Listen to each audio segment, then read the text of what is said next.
Então, pessoal, é possível fazer algum tipo de preparação aspirada sem gastar muito dinheiro? É. E é viável? É. E funciona muito bem. Vamos lá. Um motor aspirado, para você poder ter um bom rendimento, né? Ou seja lá, qualquer motor turbo, para você ter um bom rendimento, o que você precisa ter em primeira coisa? É você conseguir colocar mais massa de ar e combustível para dentro. Vamos lá. Se eu coloco mais ar, vai dar falta, eu tenho que colocar mais combustível. Então muita gente fala assim, não, é só abrir o giclê do carro, quando o carro é carburado, é só mais aumentar, trocar o bico injetor para aumentar combustível. Não. Todo carro tem uma coisa que chama estequiometria. O que é estequiometria? É o nível que chega entre ar e combustível para tirar o máximo de potência.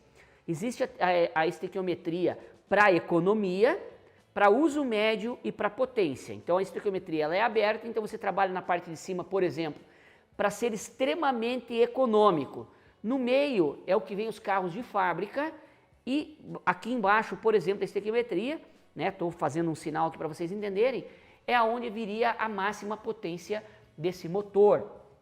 Tanto que quando você pega um carro e leva a fazer uma reprogramação de central original, o famoso chip do carro, né? Por que chip? Porque antigamente as centrais originais tinham chip. O cara tirava, colocava no leitor de EPROM, né, que o chip é uma EPROM, colocava no leitor de EPROM, modificava, salvava na EPROM e mandava para dentro do carro, para dentro da central e o carro funcionava. Hoje em dia é muito difícil você ter alguma central, e eu nem sei se existe mais central para trocar chip, enfim. Faz tudo, a grande maioria por OBD2, algumas você tem que pinar a central, mas não troca mais chip, né? Mas ficou o famoso chipagem do carro. Então, quando você pega um carro original, ele vem de fábrica pronto para trabalhar aqui no meio pro econômico, dependendo da posição do acelerador e carga e tudo mais. Quando você vai fazer a reprogramação, a chipagem do carro original, ele faz você trabalhar mais aqui, ó, mais na parte de limite dele. Só que não adianta você dar muito combustível. Por quê? Porque o carro vai dar excesso e vai perder potência. Então, sempre que vamos falar sobre aumentar a potência de um veículo, não tem outra maneira de você conseguir maior potência sem colocar mais ar para dentro do motor. Você conseguiu colocar mais ar para dentro do motor, você vai, né, o carro vai dar falta, você vai colocar mais combustível, então você vai aumentar a massa de ar e combustível e o carro vai ganhar potência. Perfeito até aí? Como que nós fazemos para ganhar potência em um carro? Quando o carro é turbo, mais pressão de turbo.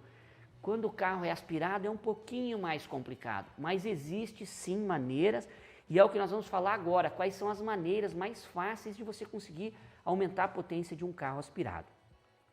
Num carro aspirado, você tem algumas situações, por exemplo, nós precisamos observar o que ele tem de alimentação, de entrada de ar, tá? Se o carro é um carro motor mais antigo, né? Se o motor que você está usando é um motor mais antigo, nós podemos ter algumas limitações no carburador desse veículo, tá? Estamos partindo do básico, do básico, do básico, do básico. Então você, por exemplo, você tem um motor aí, um motor 1600, aonde você, e não importa o motor que seja, tá? Você tem um motor 1600 cilindradas, aonde você tem uma alimentação com uma carburação, por exemplo, de uma borboleta 32, de duas borboletas 32, se for o Volkswagen Ar, duas borboletas 32, se for um motor AP com uma mini progressiva, duas borboletinhas de acho que 28, 30 milímetros, alguma coisa assim. Então, depende da carburação que você tem uma limitação. Então, a primeira coisa que você vai fazer de preparação em um motor, se ele for carburado, é aumentar a entrada de ar através da troca do carburador ou substituição do carburador por uma injeção eletrônica, tá? É uma pena que eu não tenho nenhum carburador aqui, senão a gente ia fazer uma comparação. Essa TBI aqui, ó, da Inject Solution, que vocês estão vendo aqui, ó, nós temos uma borboleta de 42 milímetros aqui nela, tá? Ela veio para substituir o carburador dos motores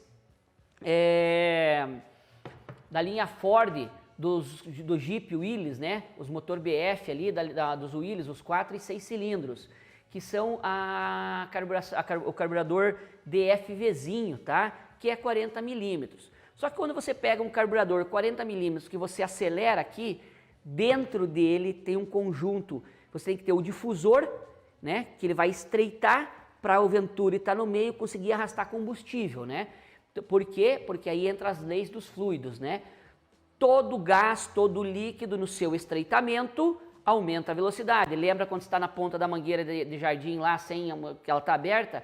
você abre ela, ela esguicha 1 metro. Você tranca ela, quer dizer, você estreitou a saída dela, ela vai ganhar velocidade. Então o Venturi dentro do carburador, o difusor dentro do carburador, que ele é menor que a borboleta, ele serve para acelerar e conseguir, através do Venturi daí, arrastar o combustível que está na cuba, que passa pelo giclê, que passa pelas agulhas e assim, pelas canetas e assim por diante, beleza? Então quando você coloca um carburador maior ou tira o carburador e troca, e aí não importa qual carro, todo carro que você tirar o carburador e colocar um sistema de injeção, naturalmente o carro vai ganhar mais potência. Por que naturalmente? Porque se eu tiro uma borboleta de 40 milímetros e coloco outra de 40, mas tiro um que é carburador, o seu difusor eu tenho um estreitamento dele. Se eu tenho um estreitamento dele, eu estou diminuindo a quantidade de ar que está passando. E com a injeção não, porque a injeção quem vai me mandar o combustível é o bico injetor, sob pressão, tá? E um carro com injeção eletrônica, nós temos uma vantagem se ele for bem montado. Quando o combustível é arrastado de dentro da cuba, que passa pelo giclê, que passa pelas canetas, que passa pelo difusor e pelo Venturi, ele entra vaporizado, mas ele não entra atomizado, tá? Ele entra vaporizado, ele entra em gotas, um pouco maior do que o bico injetor manda. O bico injetor, se ele estiver correto para o seu veículo, ele vai atomizar o combustível e também vai ajudar na potência. Por quê? Porque ele queima mais rápido. Então, quando você substitui do motor aspirado original, o carburador, por uma injeção, já melhora bastante. Ou se você aumenta a borboleta, por exemplo, Volkswagen Arm 1600, tira 2 borboletas de 32 e coloca 2 borboletas 40 milímetros, o ganho do carro é de aproximadamente 10, 12%, sem você mexer mais nada.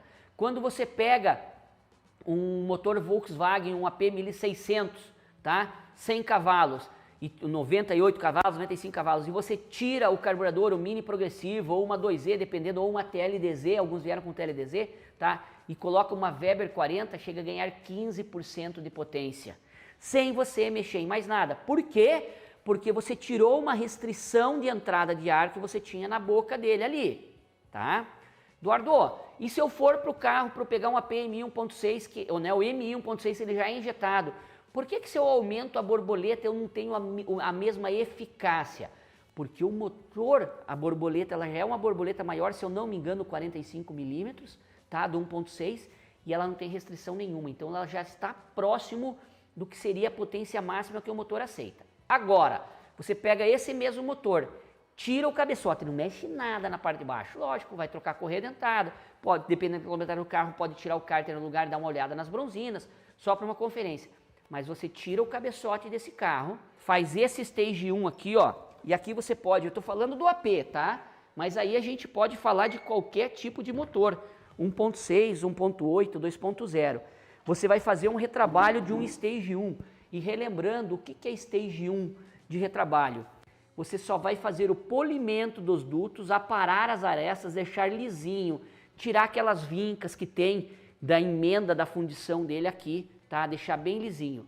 Vai fazer os ângulos de sede e de válvula, 3 ângulos na sede e 3 ângulos na válvula.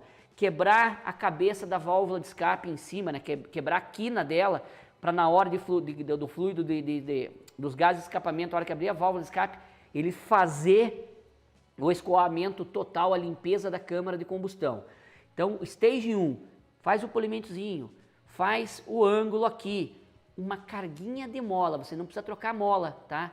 Você pode colocar, se você quiser, deixa a mola externa do Volks, do AP mesmo, e a interna do Fiat. Ou calça com uma arruela de 1 milímetro, 1,5 milímetros. Comando pode deixar original se você quiser, tá? Um G49, um 27.7 vão lhe atender bem para o Stage 1. E aí, uma taxinha, tá? Uma taxinha bem dada nesse motor, o motor muda da água para o vinho o funcionamento. A potência que vem é absurda. Por quê? Porque você melhorou o fluxo, você vai melhorar o fluxo aí tranquilamente, fazendo o Stage 1 aí 15 a 20%, dependendo do retrabalho que você fizer, sem trocar nada, tudo original aqui, tá? Você deu um pouquinho de taxa de compressão, você já vai ganhar uma potência a mais no motor. Aí, se você faz aquela regulagem de válvula marota que eu ensino lá no nosso curso completo, regular a 0,10, regula com o motor quente, tanto admissão quanto escape. E isso dá para praticamente todos os motores, menos para os motores com balanceiro desmultiplicador, como o do Opala, por exemplo. Tá? Regula com 0,10, onde você tem um comando, o G49 e o 27.7 passando dos 288 graus. Tá? Cara, o que muda o funcionamento? Carrinho desse aqui vai tranquila, presta atenção, fazer isso aqui bem acertadinho, 118, 120 cavalos dando risada, tá? Isso mesmo, um ganho aí, você fazendo todo esse trabalho, trabalhando carburação ou injeção, um ganho aí de no mínimo 20%, tá? E nós não mexemos na parte de baixo. Agora, você investiu, colocou um coletorzinho de escape. Lembra o coletor de escape que eu falo? Não vai ficar pegando esses coletores de escape aí de prateleira, não. Caninho feito, os tubos feitos com cabo de guarda-chuva, fininho, na curva onde dobra, que ele fica estrangulado ou que enche de ruguinha, né? Não. O duto tem que ser do início ao fim a mesma espessura, curvas alongadas, tá? E o 4 em 1 com pirâmide. Se for um 4 em 1, se for um 6 em 2, também com pirâmide. Ou seja, na união, temos que ter a pirâmide para ajudar a não dar refluxo, tá? Para ajudar a fazer a lavagem de cilindro. Beleza, pessoal? Então, nós temos que ter esse cuidado muito grande com o aspiradinho.